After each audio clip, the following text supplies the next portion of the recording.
Eh, tu la connais, toi, l'histoire des poisons qui a failli foutre en l'air le règne de Louis XIV? Allez, viens, je t'explique. Bon, du coup, notre histoire, elle commence totalement par hasard en août 1672, à la mort de Godard de Sainte-Croix, un ancien officier de cavalerie de Louis XIV.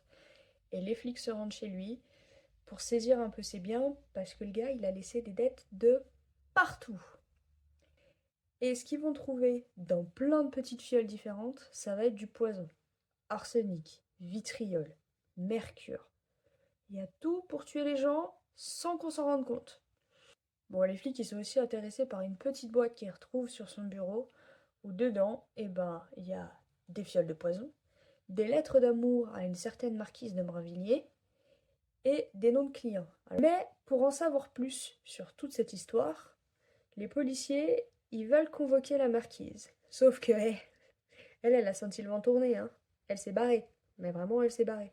La seule personne qu'ils arrivent à retrouver, c'est son valet.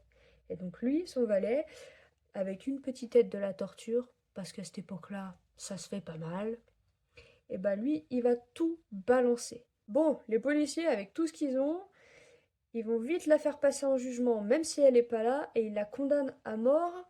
Alors à cette époque-là, à mort pour une noble, c'était décapitation et bûcher derrière. T'étais noble, t'avais le droit de mourir dignement avant de te faire brûler quand même. Sauf que comme je disais, la marquise, elle était pas là. Du coup, qu'est-ce qu'ils ont fait? Parce qu'il fallait quand même que ça se fasse. Et ben, ils ont fait un mannequin à son effigie, qu'ils ont décapité, qu'ils ont brûlé, et ils ont juste cramé toutes les preuves avec.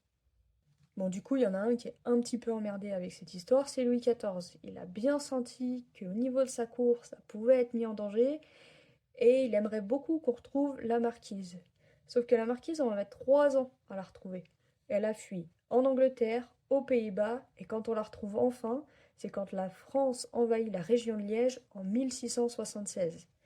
À partir de ce moment-là, avec elle, ils vont aussi retrouver des écrits. Et les écrits qu'elle a, c'est elle qui explique tout ce qu'elle a fait.